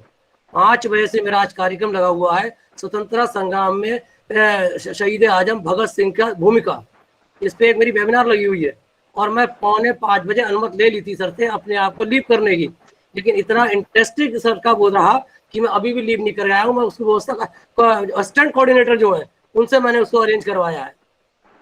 तो पंकज सर की मैं बात से सहमत हूँ। मैं कॉलेज में डिफरेंट टाइम पर बोलता रहा हूँ, 15 अगस्त, 26 जनवरी, 2 अक्टूबर को, और मैं इतना बोला हूँ, और पूरे कॉलेज में एंटी गांधी के रूप में जाना जाता हूँ।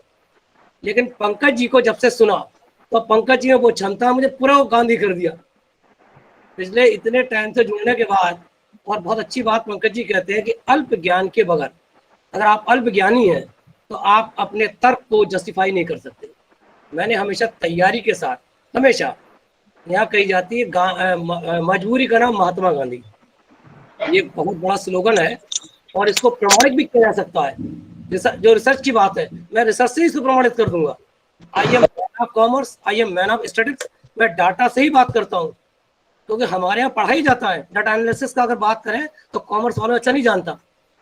तो यहाँ पे जो बात है कि आप अपनी बात तर्क से रखें। मेरा जो अपना मानना है, अपनी बात तर्क से रखें, कुतर्क से नहीं। कुतर्क से आप किसी को भी काट सकते हैं, और अगर तर्क के द्वारा आप अपनी बात रखते हैं तो वो जस्टिफाई मानी जाती है। और गांधी के बारे में मेरा इतना कहना है, गांधी वो किताब है जिसको जितना पढ़ा जाए उतना कम है, और गांधी अनंत है। ये बात बिल्कुल ठीक है, गांधी के विचार अनंत है, लेकिन अपनी अपनी कुछ मजबूरियां हैं। ये बहुत लंबा विषय है, और सर से मैं चाहूंगा कि पंकज सर इस पे अगर एक लास्ट दे, एक जो पार्टिसिपेंट का ही वो रखें, जो डिबेट रखें, तो मैं बताऊंगा कि, और पंकज सर उसमें अपने 3 या 4 जजेस बनाए, और तब उसमें ये तय होगा कि वास्तव में जो हम अपने तर्कों से बात कर रहे हैं, वो छोटी छोटी मेरे क्वेश्चंस हैं कि वो गांधी की कौन सी मजबूरियां थी। हो सकता है मैं गलत हो जाऊं, और क्योंकि मैं आई am not a student of history, और वहाँ आप लोग सही हो तो मेरा कंफ्यूजन दूर हो जाएगा। ये मेरा बड़ा विनम्र अनुरोध है पंकज सर से, और मैं ये मेरे सजेशन को जरूर मानेंगे। थैंक यू पंकज सर, बहुत अच्छा आपका वो रहा लेक्चर, और मैं आपको तो छोड़ ही नहीं पाता हूँ। जब जब मुझे मौका मिला मैंने पूरा सुनाया आपको। एक बहुत अच्छा प्रभावशाली तरीके से बात रखने का तरीका अपनी। Thank you so much sir.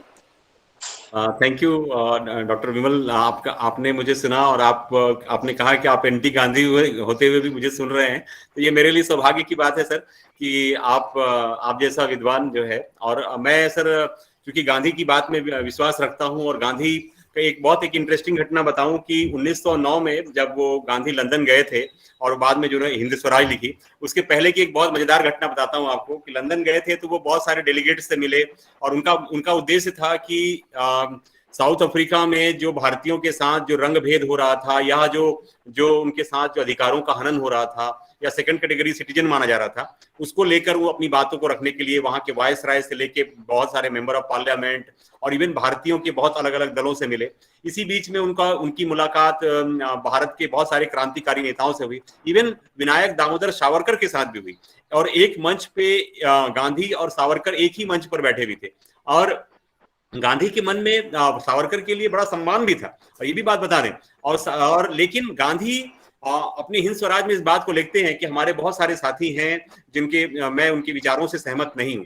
Basically Gandhi ऐसा नहीं कि गांधी कोई बाहर से आया, गांधी भारत का ही है, भारतीय ही है।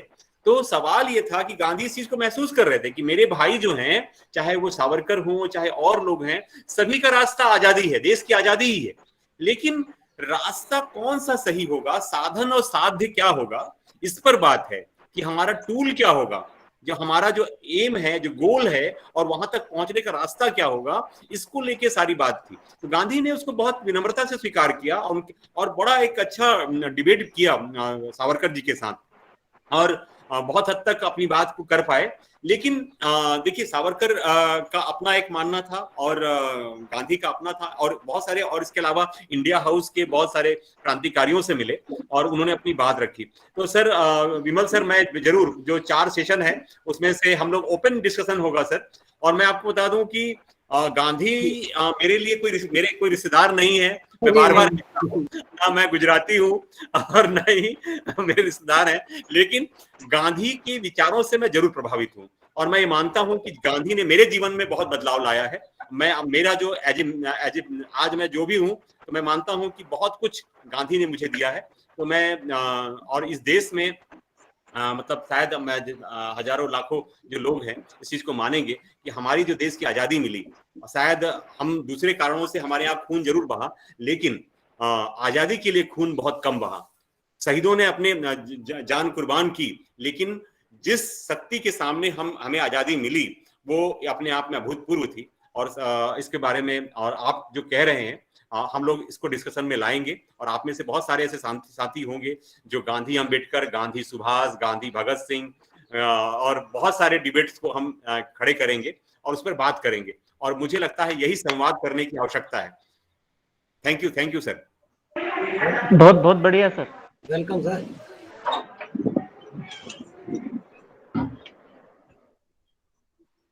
और एक लेक्चर होना चाहिए सर अपना, बात कर सकते हैं। पंकज सर एक सजेशन और है, एक सजेशन मेरा ये है कि जो अपना फीडबैक जो है हम जो भरते हैं उसका लिंक मॉर्निंग तक खुला रखिए, क्योंकि हम में से सब साथी बिजी रहते हैं। उसका लिंक मॉर्निंग चाहे 6 बजे आप बंद कर दें, लेकिन 6 बजे तो उसको ओपन रखिए। ठीक है बिल्कुल। थैंक यू जी। सर कल्पना, बेटा यहाँ पे जो हमारे अलग अलग राज्यों से प्रतिभागी है उनसे प्रश्न करने दो। तुम्हारे लिए मेरे पास पूरा समय है, मैं बात करूंगा, है ना। अगर संक्षिप्त में कहना चाहती हो तो बोलो। हाँ, नहीं करना था सर, संक्षिप्त में सर 2 लाइन ही बोलना चाहते हैं। जैसा कि सर जब आपका परिचय बताया जा रहा था तब आपने कहा कि मेरी कोई उपलब्धि नहीं है। सर मैंने आज सुबह से सारे सेशन अटेंड किए हैं और सर मैं अभी भी बैठी हूँ और यदि आप जब तक आप सर बोलेंगे, भले वो रात के 10 बज जाएं, मैं उठ नहीं सकती सर। आप देख सकते हैं कि चेहरे पे एक मुस्कान भी है। मैंने चाय भी नहीं पी है बीच में सर, कंटिन्यू एक बार खाना खाने के बाद। तो सर शिक्षक के लिए इससे बड़ी उपलब्धता क्या हो सकती है सर? जो हम बच्चे 1 घंटे की क्लास में लगने लगता है कब क्लास छूटे सर, वो इतनी देर तक सुन रहा है। तो सर बस सर मेरे पास कोई पंकज सर और आप लोग मतलब कल्पना बेटा, आप जैसे बच्चे ही मेरी ताकत हैं और मैं इसलिए मैं हमेशा कहता हूँ कोई भी लेक्चर शुरू करता हूँ तो मैं कहता हूँ कि मैं नॉन एकेडमिक होना चाहता हूँ कि हमारे एकेडमिशियंस ने गांधी को मार दिया है, इसलिए मैं हमेशा नॉन एकेडमिक लेक्चर देना चाहता हूँ और मैं कभी भी अपनी परंपरा को नहीं। मेरे बहुत सारे गुरु हैं, मेरे बहुत सारे ऐसे साथी हैं, मुझे कहते हैं कि पंकज तुम वैसे क्यों नहीं बोलते जैसे फलाना प्रोफेसर बोलते हैं। तो मैंने कहा कि यदि मैं वैसा बोलना शुरू कर दिया तो पंकज खत्म हो जाएगा और पंकज खत्म हो गया मतलब फिर गांधी को तो हमने पहले ही मार दिया है। और गांधी के विचार को भी हम मार देंगे। तो मुझे लगता है कि गांधी को जिंदा रखना है तो नॉन एकेडमिक बात करनी होगी। नॉन एकेडमिक ये है कि हमको किताबों से निकल के धरातल पे व्यवहारिक जो प्रैक्टिकल ग्राउंड पे बात करना होगा। ये गांधी के लिए जरूरी है। Hello sir. Pankaj sir, hello Pankaj sir. Sir, Pankaj sir, हाँ पंकज जी, सर, जी, हाँ सर जी, मैं चंद्रभान जी, जी। एक चीज सर देख रहा हूं मैं आप में कि लगातार मैं भी FIP फर्स्ट किया उस समय, पता नहीं क्यों पार्टिसिपेंट्स को आपसे पता नहीं एक अलग प्रकार का इंटीमेसी लगाव हो जाता है। अब ऐसा नहीं कि आप, लेकिन व्यवहारिक कुछ आप में ऐसा है जो व्यवहार में आप जो बोलते हैं और व्यवहार में वो दोनों आप में कहीं न कहीं एक डॉक्टर चीज साहब पाई आपके जा रही समानता। व्यक्तित्व का आकर्षण है ये। तो ये डॉक्टर भैया सर, पंकज या के तो व्यक्तित्व सर का आकर्षण है। ये सर मतलब भावुकता आ जा रही है पार्टिसिपेंट्स में, मैं देख रहा हूँ। उस समय सर FIP में देख रहा था, हम लोग बहुत भावुक हो गए थे। आज भी मैं इनको, कल्पना जी को देख करके मैं देख रहा हूँ कि बहुत भावुक है और जो भी है, लेकिन आपका सर एक ऐसा व्यक्तित्व है जो बहुत सर प्रेरणादायी है हमारे लिए सर। बहुत प्रणाम आपको, बहुत बहुत प्रणाम सर, गुरुदेव। Pankaj sir, Pankaj ji. Sir, sir आपको सुन के हम बहुत गदगद हो गए sir. Hello hello doctor hello sir. Pankaj. Hello. जी, जी, हाँ जी मैम, जी बोलिए मैम। हेलो हाँ जी, बोलिए Sumita ma'am. yeah, I'm Sumita Bhattacharjee from Assam. It was a wonderful discussion. Can you on the camera, ma'am? I never see you, Okay. ma'am.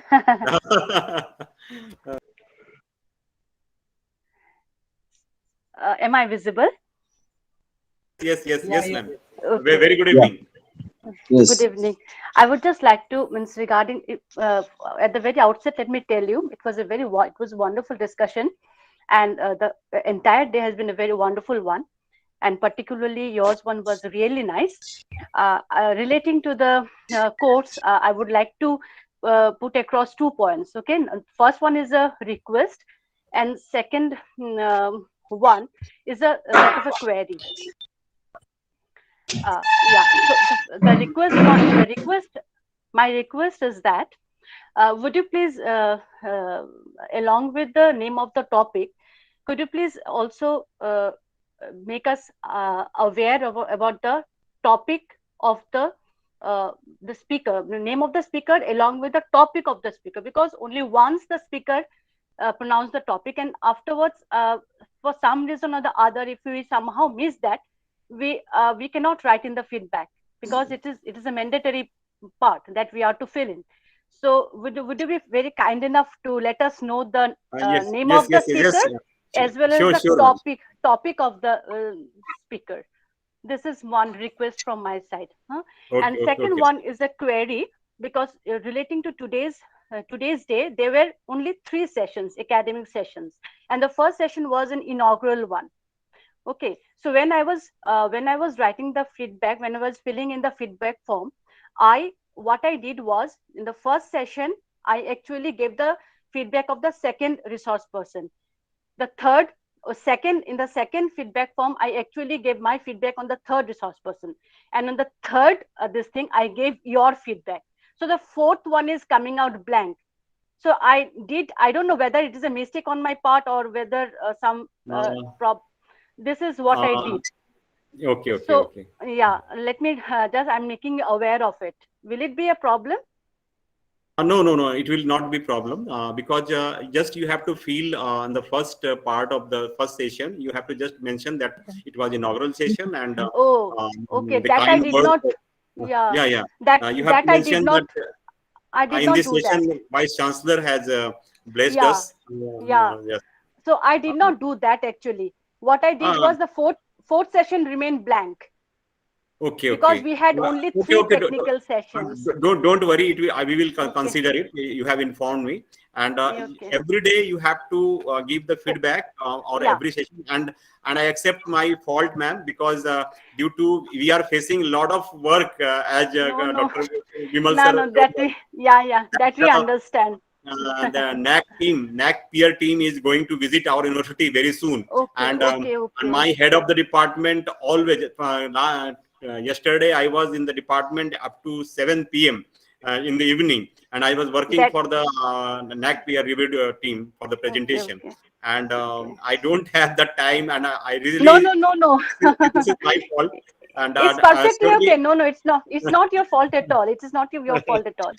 It is a Yeah. fault of mine that I have done. I'm just letting Okay. you know about it. Okay. And I will send you the schedule in the morning tomorrow with all the title of the expert. Yeah. And I'm extremely sorry for that, because I have sent the blank format of the schedule, and tomorrow I will send it properly. Okay. Okay, Thank you so much in advance. Hello sir. हाँ, hello हाँ, sir. हाँ, yes ma'am, बोलिए। हाँ, हाँ sir, खाली मुझे वो tools के बारे में जो है ना थोड़ा रह गया था मेरा, जो टूल्स बता रहे थे ना समाचार पत्रों में लिखते रहना, वो जो टूल्स आपने बोले थे गांधी जी के इसमें। एक्चुअली क्या है, गांधी का जो टूल्स के रूप में यदि हम देखें तो गांधी का ये कहना था कि गांधी ने अलग अलग चीजें थी कि एक तो अपने कोई भी इंजस्टिस हो रहा है उसके वॉइस को रेज करना, कोई भी अन्याय। यहाँ पे बहुत सारे जैसे जो महिलाएं हैं, मैं सोचता हूँ कि आज भारत में जो क्राइम अगेंस्ट वुमेन बहुत बढ़ रहा है, तो मैं ये कहता हूँ कि उनको अपना वॉइस रेज करना होगा। उसी प्रकार से यदि हम ऑफिस में या मान लीजिए किसी सिस्टम में हमको कहीं पे एक्सप्लॉयटेशन हो रहा है, तो हमको अपना वॉइस रेज करना, ये पहला होगा। दूसरा, जरूरी नहीं है कि हम वायलेंस के साथ ही वो टूल, वायलेंस हमारा टूल नहीं होगा, हमारा नॉन वायलेंस टूल हो। नॉन वायलेंस के साथ हम अपनी वॉइस को रेज करने के बहुत तरीके हो सकते हैं। हम अपनी बात को लिख के हम कहीं कंप्लेंट कर सकते हैं, न्यूज़पेपर्स में है, या इवन आज तो सोशल मीडिया है। गांधी के समय में सोशल मीडिया के नाम पे सिर्फ एक न्यूज़पेपर था, तो गांधी उस समय लिखते थे और न्यूज़पेपर को दे देते थे, और उस प्रकार से चीजें होती थी। तो ये उसको टूल के रूप में गांधी ने एक बात और की कि हमारे, देखिए हमारा जो उस समय देश के लिए जो साधन था, जो साध्य था, यानी कि जो हमको एम था, that was independence, but the tool was non violence. हमको वायलेंस नहीं चूज करना है। गांधी ने ये कहा कि बिना वायलेंस के भी हम आजादी पा सकते हैं, बट हमको यूनाइट होना पड़ेगा, एक साथ होना पड़ेगा, और लगातार एक साथ हम संघर्ष करेंगे तो हम इंडिपेंडेंट हो सकते हैं। तो गांधी ने की इस बात को मैं कभी और मौका मिलेगा तो इसको और बात करूंगा। आज मैं 1917 तक लेकर बात आया हूं, मेरी बात आगे भी जाएगी, तो किसी और समय में जब कोई लेक्चर नहीं होगा तो उस समय मैं बात करूंगा आपसे। इसके बाद थैंक यू सर। ठीक है मैम।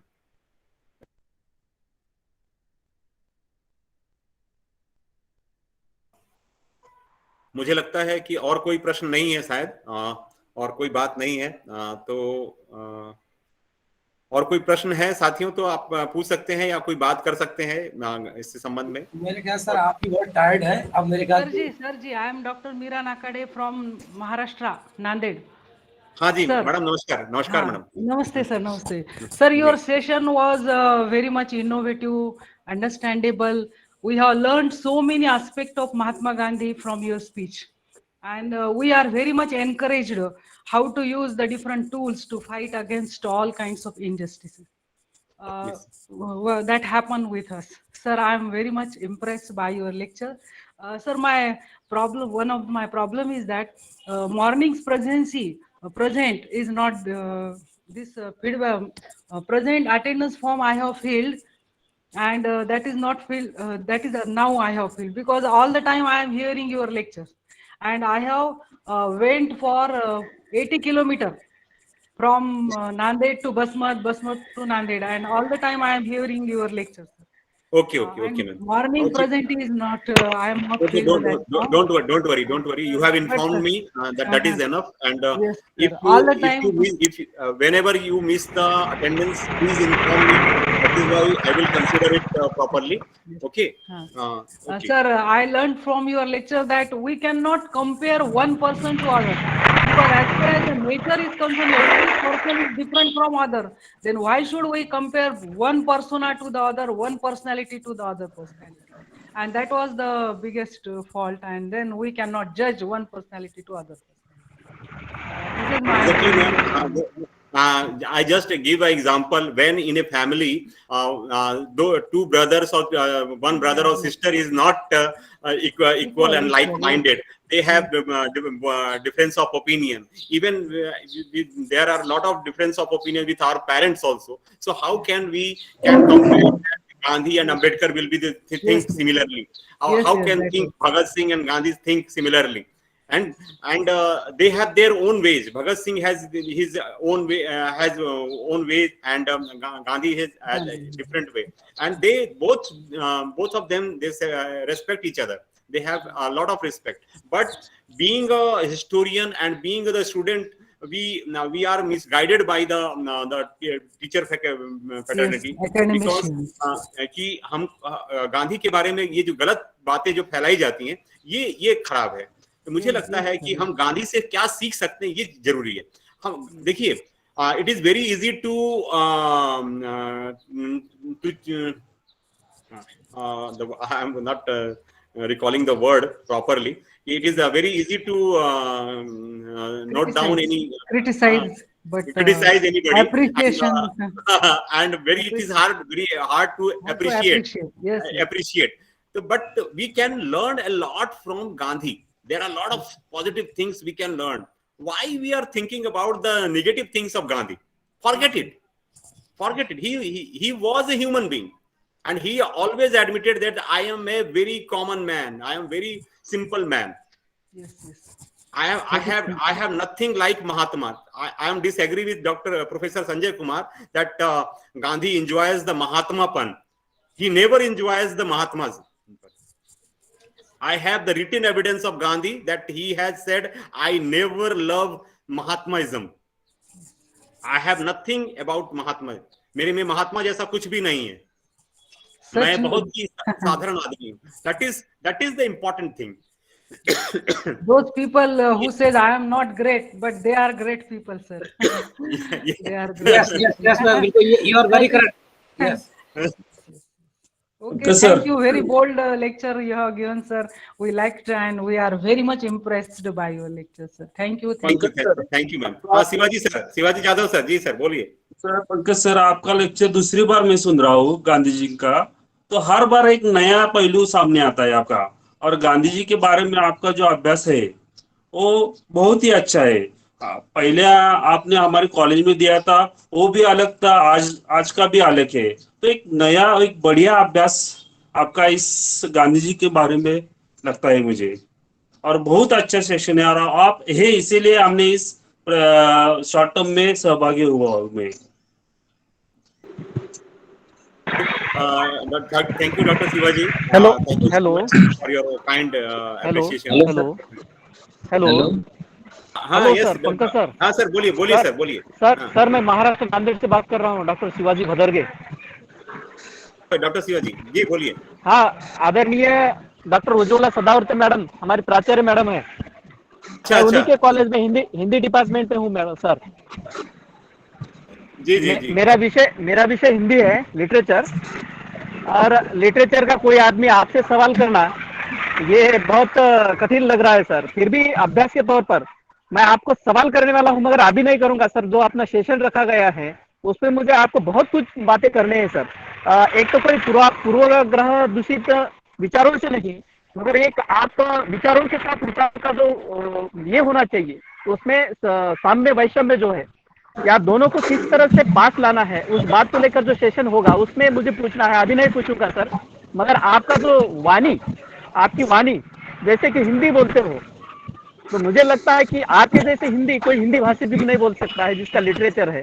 आप भाषा और ज्ञान के बहुत बड़े धनी है सर. और आपका आज का व्याख्यान बहुत सराहनीय रहा है, इसलिए मैं आपको प्रणाम करता हूँ, सलूट करता हूँ. धन्यवाद सर.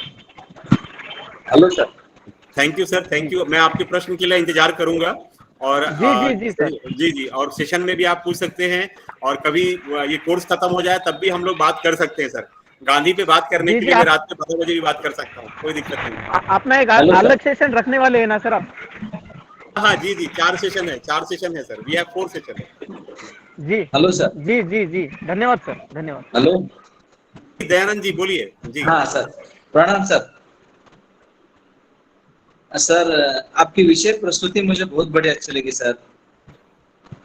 जी सर, जहाँ पर अध्ययन अधिक होता है सर, प्रस्तुति बहुत बढ़िया होती है सर. इसका कारण मुझे अध्ययन आपका बहुत लगता है सर. गांधी पर सर आपका जो रिसर्च है सर बहुत वर्क हो चुका है सर. जो प्रस्तुति है, नए नए विचार है, शायद हम ऐसे विचार सर हम नहीं पढ़े थे सर.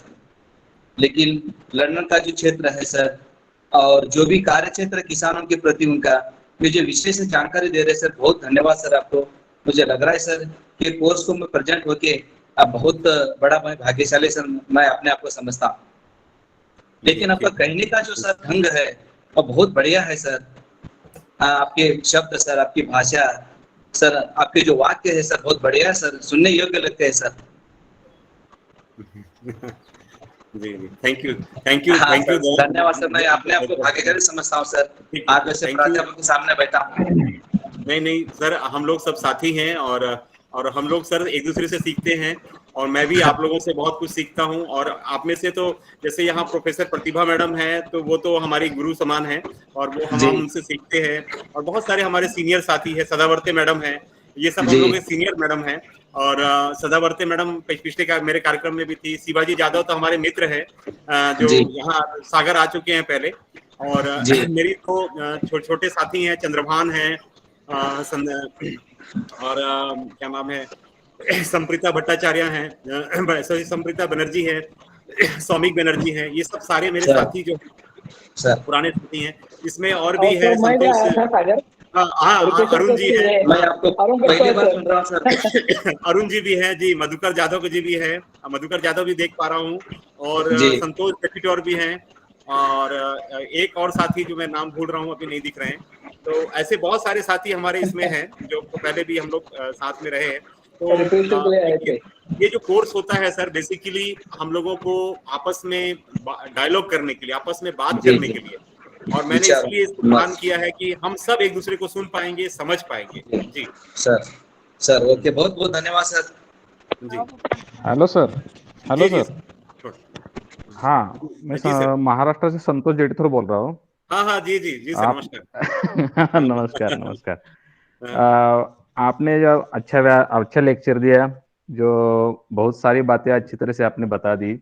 लेकिन आपने जो बोलते बोलते आपने बोला कि जो गांधी जी के जो भी आंदोलन है उसमें रिसर्च दिखाई देता है, तो बच्चों को ये भी बात पढ़ानी चाहिए कि हमारे महाराष्ट्र में या डॉक्टर कस्बे जो पॉलिटिक्स के प्रोफेसर है, उन्होंने जो लिखा है, तो वो बताते हैं कि जो भी कौन सी बात करते थे, जो भी आंदोलन करते थे, तो गांधी जी उसका पहले सोचते नहीं थे।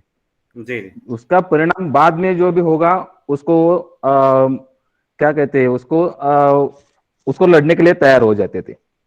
पहले जैसे नेहरू और अंबेडकर, जो कोई काम करना है तो पहले सोचते थे, उसके बाद उसके आगे जाते थे।